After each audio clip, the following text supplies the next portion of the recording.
Halo bangsawan, selamat datang kembali di Trengginas ID. Di video kali ini saya akan merangkum film lanjutan dari video sebelumnya, yaitu Jason Statham sebagai pembunuh bayaran yang bekerja dengan sangat cerdas, tepat, dan cepat. Tidak seperti kepala desa kita. Jangan lupa pakai earphone kalian. Selamat menonton dan markinjut.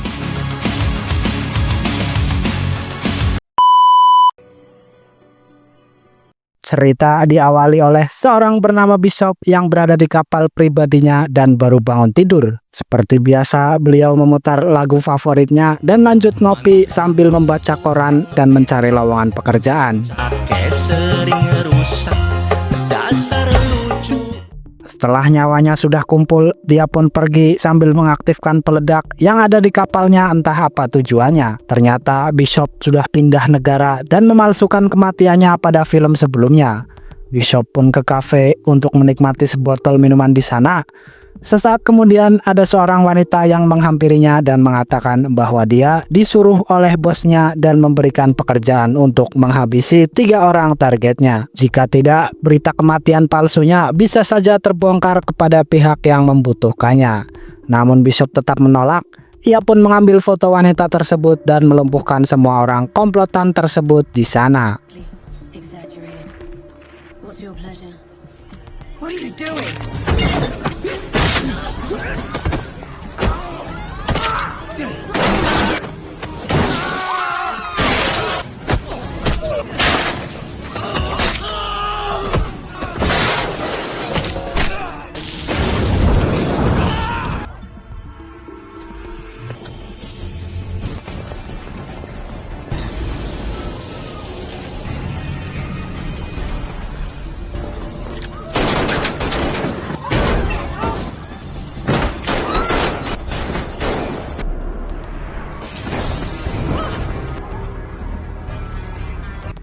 Saat malam hari, Bishop akan kembali ke perahunya, namun ada beberapa orang yang menunggunya kembali, hingga dia pun meledakkan bom yang telah diaktifkan sebelumnya.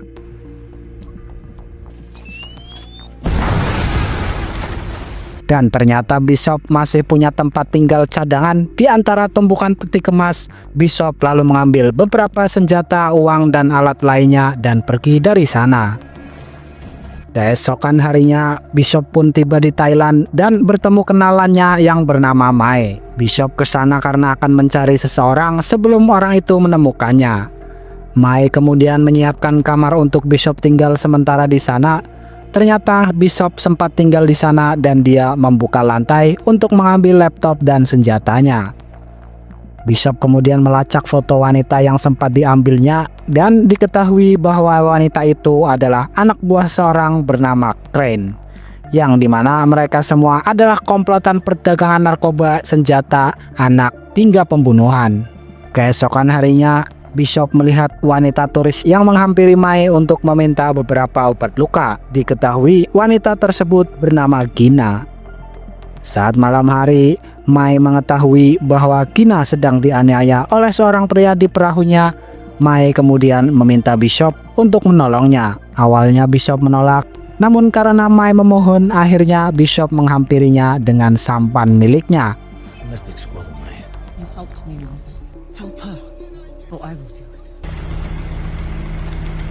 Saat sampai di sana, Bishop berusaha melerainya, namun karena pria tersebut memberontak, Bishop pun harus melawan dan tidak sengaja membunuhnya.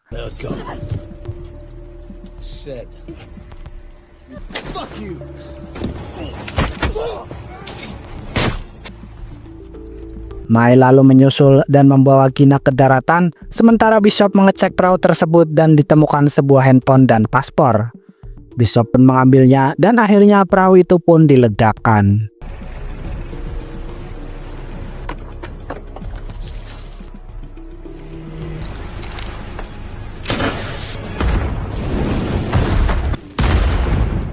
Sesampainya di kamar, Bishop menanyakan kepada Gina mengapa ada foto dirinya di ponselnya. Bishop pun menanyakan seseorang bernama Crane. Awalnya Gina memberontak, namun pada akhirnya dia mengatakan kepada Bishop. Gina lalu menjelaskan kepada Bishop bahwa dia tidak bekerja untuk Crane, namun benar Crane adalah yang mengirimnya ke sana. Gina mengaku dia tidak bisa berbuat banyak karena diancam oleh Crane. Crane mengirim Gina dan seorang pria untuk pura-pura membuat Gina terluka dan Bishop menolongnya supaya Gina bisa menggiring Bishop untuk menemui Crane. Gina awalnya menolaknya, namun kini dia setuju bekerja sama dengan Bishop untuk menghabisi Crane dan antek-anteknya. Keesokan harinya, Bishop mencari informasi tentang Gina dan ditemukan bahwa Gina adalah seorang guru sekaligus pengurus panti asuhan. Setelah itu, Bishop pun bertanya kepada Gina apa ancaman Crane kepadanya. Gina pun menjawab bahwa dia melindungi semua anak di negara Kamboja atas kegiatan jual beli manusia. Dan Crane menganggap bahwa Gina adalah penghalang bisnisnya sehingga dia mengancam dengan menghabisi satu persatu rekan-rekan Gina. Sementara Gina akan dijanjikan selamat dan semua anak pantinya dilindungi karena Crane membutuhkan Bishop untuk menghabisi 3 orang kompetitor Crane di bidang perdagangan senjata ilegal.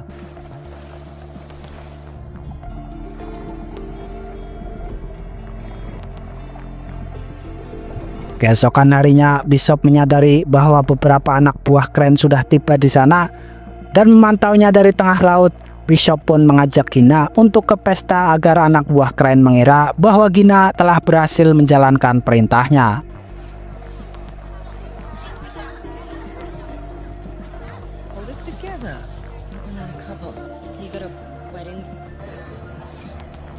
Akibat dari itu, malam harinya Gina menemui Bishop dan meminta maaf.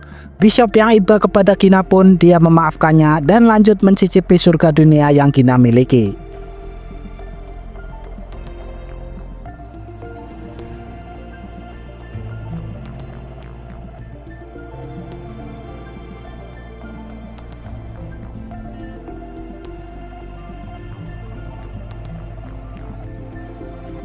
Keesokan harinya saat bangun tidur, Gina menanyakan kepada Bishop apa yang akan dia lakukan. Bishop kemudian menjawab bahwa Gina akan diamankan sementara Bishop akan melaksanakan perintah Crane, yaitu menghabisi 3 targetnya, dan dengan begitu Bishop bisa menghabisi Crane dengan leluasa. Bishop lalu menitipkan satu-satunya jam tangan berharga peninggalan ayahnya kepada Gina. Namun takdir berkata lain, Gina harus dibawa oleh anak buah Crane, begitu juga Bishop.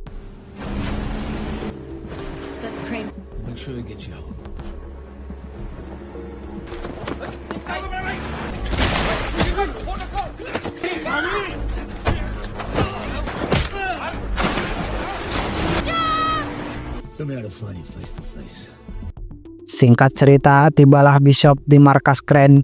Dia lalu duduk di sebuah kursi dengan bom. Crane kemudian datang dan memberikan foto target ketiga orang yang harus dieksekusinya, dan dijanjikan Gina akan dibebaskan setelah 3 target berhasil dihabisi. Dan target pertamanya adalah Krill, seorang panglima perang dan pedagang senjata terbesar di Afrika, yang mana saat ini Krill berada di sebuah penjara di Malaysia. Tanpa lama-lama, keesokan harinya Bishop sudah tiba di Malaysia, yang mana dia harus masuk ke penjara untuk menghabisi Krill. Penjara tersebut berada di 70 mil di tengah laut yang dipenuhi ikan hiu. Tanpa berpikir panjang, Bishop membuka buku daftar buronan yang ada di Malaysia dan memiripkan diri seperti target agar bisa masuk ke penjara tersebut. Keesokan harinya, Bishop mempersiapkan semua peralatan dari mulai membeli tinta tato, krim anti hiu, dan racikan obat peledak sasetan. Saat tiba di rumah, Bishop mengemas ulang semua keperluannya agar saat nanti di penjara tidak disita oleh sipir, sekaligus membuat tato di wajahnya yang mirip seperti foto buronan. Bishop kemudian mulai membuat kegaduhan di sekitar polisi. Singkat cerita, dia pun ditangkap dan dibawa ke penjara di mana Krill berada. Bishop lalu melihat Krill di sana. Krill ternyata memiliki banyak pengawal karena dia termasuk penguasa di penjara tersebut. Saat ada yang akan menghabisi Krill, Bishop pun melihatnya dan menyelamatkan Krill untuk mendapatkan perhatiannya. Dan benar saja, Krill mengajak Bishop untuk makan di markas selnya. Now all he wants to do is kill him. The guys constantly protecting him.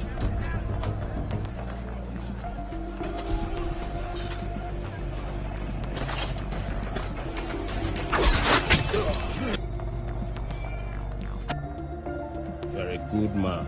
I'm not sure I like the company.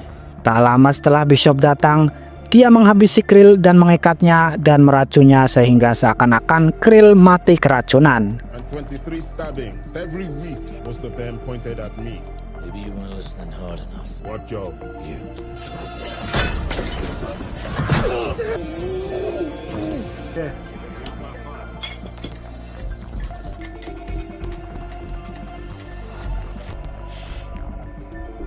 Saat semua narapidana disuruh berkumpul, Bishop meledakkan tembok, memakai gel anti-hiu dan menelan alat pelacak milik Crane. Selanjutnya dia kabur dari penjara tersebut.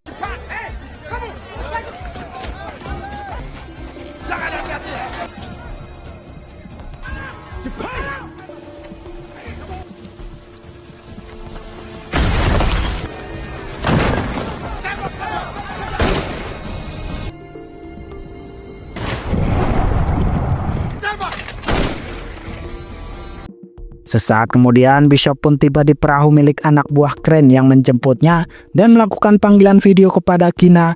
Gina mengatakan bahwa Bishop harus menghabisi target berikutnya dalam 36 jam atau Gina yang akan dihabisi oleh Crane.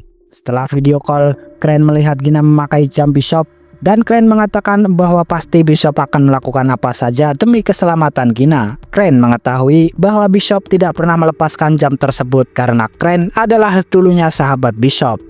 Singkat cerita, tibalah Bishop di Australia untuk menghabisi target selanjutnya bernama Adrian. Diketahui Adrian memiliki satu apartemen di lantai paling atas dengan kolam renang pribadi yang menggunakan kaca. Adrian adalah seorang bandar penjualan manusia terkaya di sana. Bishop kemudian menyewa sebuah helikopter untuk melihat kota Sydney dari atas untuk menyusun strategi eksekusinya. Keesokan harinya, Bishop mendatangi gedung tersebut dan pura-pura akan mengambil salah satu apartemen di sana sambil memantau Adrian, serta dia menduplikat kunci kamar tersebut. Saat tiba di hotel, Bishop menyusun strategi pembunuhannya dan membuat sebuah bahan kimia yang dapat memecahkan kaca super tebal dalam waktu 10 detik.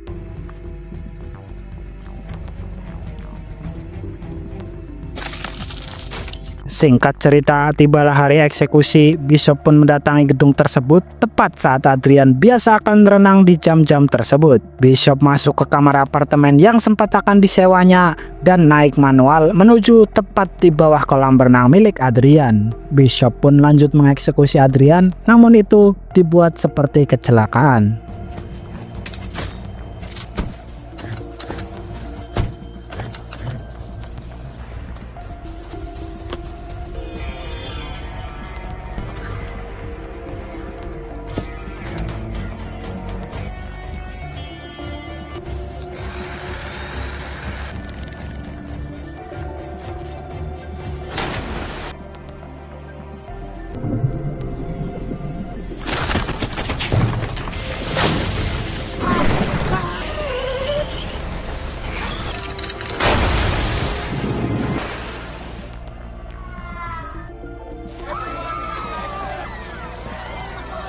Di sisi lain, Crane melihat berita bahwa Adrian telah tewas. Crane kemudian meminta anak buahnya untuk menelepon Bishop dan Gina mengarahkan kameranya ke nomor kapal milik Crane sehingga Bishop mengetahui di mana lokasi Crane berada. Namun Gina ketahuan dan dihajar oleh anak buah Crane. Sesaat kemudian Bishop menelepon pusat pantau pelabuhan dan mendapatkan lokasi kapalnya. Bishop kemudian kembali menyewa helikopter untuk mencari kapal tersebut, namun kapalnya sudah tidak ada di sana. Bishop lalu meminta pilot untuk sweeping hingga akhirnya ditemukan kapal tersebut dan Bishop pun meloncat dari helikopter tersebut. There, east. Man of the sun, so we can't see you.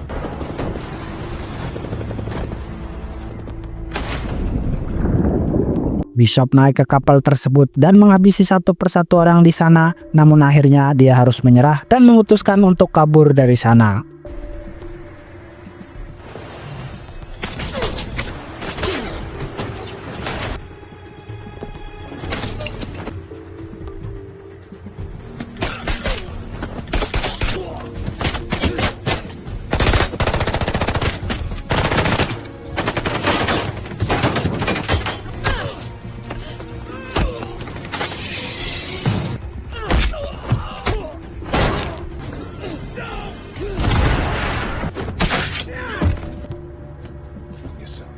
So I knew you'd come back. Now do the third kill.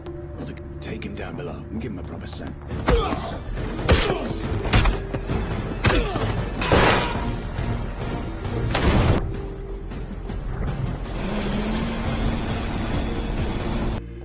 Keesokan harinya, Bishop yang tidak ingin Gina celaka pun terpaksa menyetujui Crane dan mendatangi target ketiganya yang berada di suatu gedung dengan keamanan tertinggi sehingga siapapun tidak ada yang dapat masuk ke dalamnya. Target ketiganya ini bernama Adam. Dia adalah bandar senjata terbesar di Amerika sekaligus memiliki beberapa kapal selam misil balistik di bawah markasnya.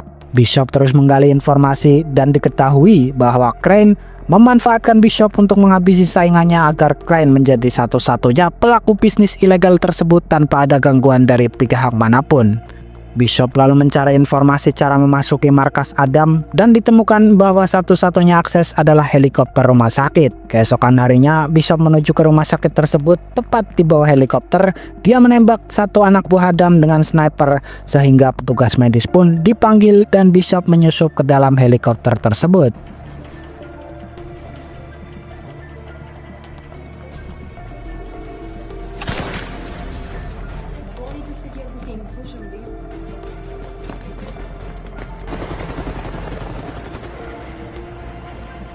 Saat sampai di sana, Bishop berusaha untuk masuk dan melumpuhkan satu persatu penjaga di sana. Di sisi lain, Adam diberitahu bahwa ada penyusup dan Adam memutuskan masuk ke ruangan pengaman bajanya.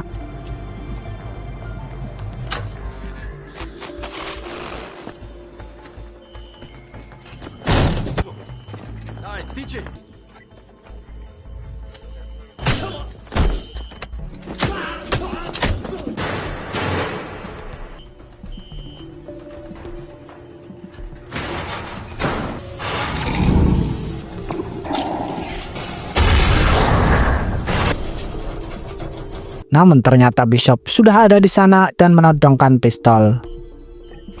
Call me when you know something. That's because he's sitting right in front of me here in the safe. Namun karena Adam adalah pedagang, dia pun bersedia bernegosiasi kepada Bishop untuk bekerja sama melenyapkan Crane.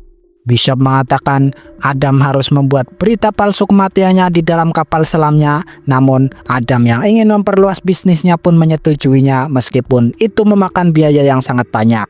Tibalah hari perencanaan itu dan Adam berpura-pura terkena bom dan jatuh ke air. Bishop kemudian membawanya ke sebuah pulau untuk sementara waktu. You get those Russian girls in here last night for the cruise? Like we were ready to go.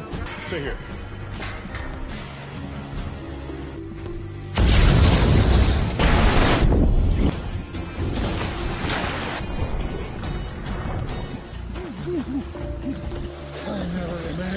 Bishop kemudian menelepon Crane dan mengatakan bahwa jasad Adam ada di dalam kapal selam miliknya.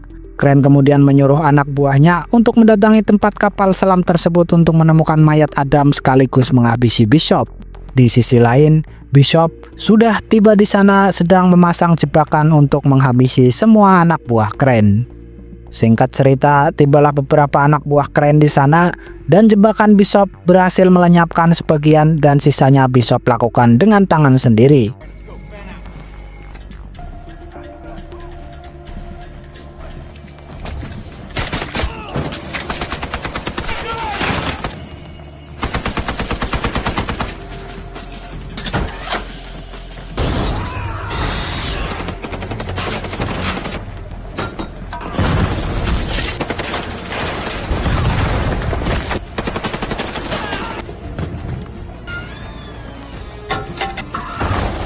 Crane yang mengetahui melalui kamera pemantau pun langsung teratap karena mengetahui Bishop akan mendatanginya dan menghabisinya. Tidak lama kemudian, Bishop pun tiba di kapal Crane dan menghabisi satu persatu anak buah Crane yang tersisa.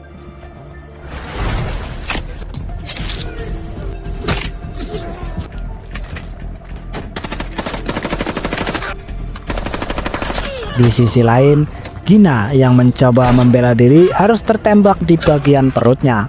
Merasa terpojok karena anak buahnya nyaris terbunuh semua, Crane mengaktifkan bom di kapalnya dan akan pergi menggunakan helikopternya. Sementara Bishop memasukkan Gina ke dalam kapsul penyelamat dan melepaskannya ke dalam air. 3 minutes before it blows. I'll be fine. I saw Crane doing something on the comms. What is this? Wait! What are you doing? Bishop lalu mengejar Crane dan baku hantam di antara keduanya pun berlangsung menegangkan.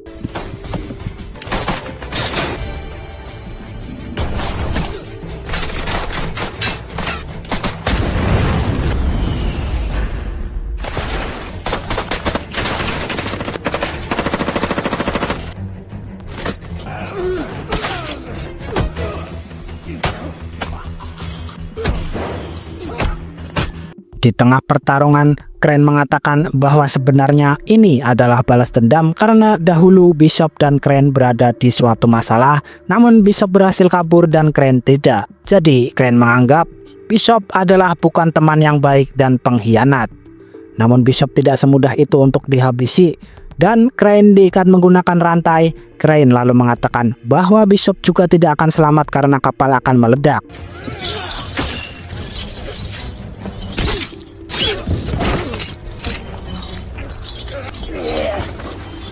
5 detik sebelum meledak, Bishop berlari menuju kapal dan You're a dead man, Bishop. You might get off the boat, or you'll never swim. Who said I was swimming?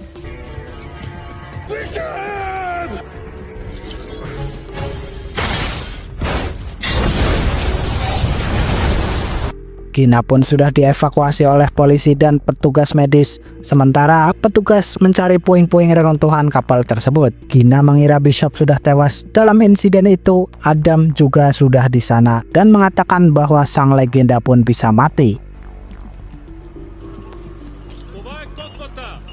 Bishop never made it. Even legends die. Beberapa hari berlalu, Gina menemukan Bishop mengunjunginya di panti asuhan miliknya hingga dia pun senang bukan main.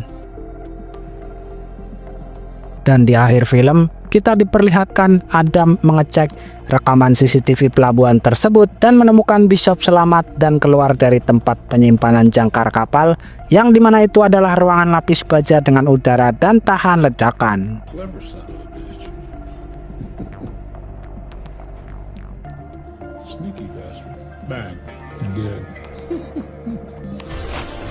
Terima kasih sudah menonton. Sampai jumpa di video-video selanjutnya. Saya mewakili tim yang bertugas, pamit undur diri dan akhir kata, terkadang kita tetap harus bernafas demi bertahan hidup.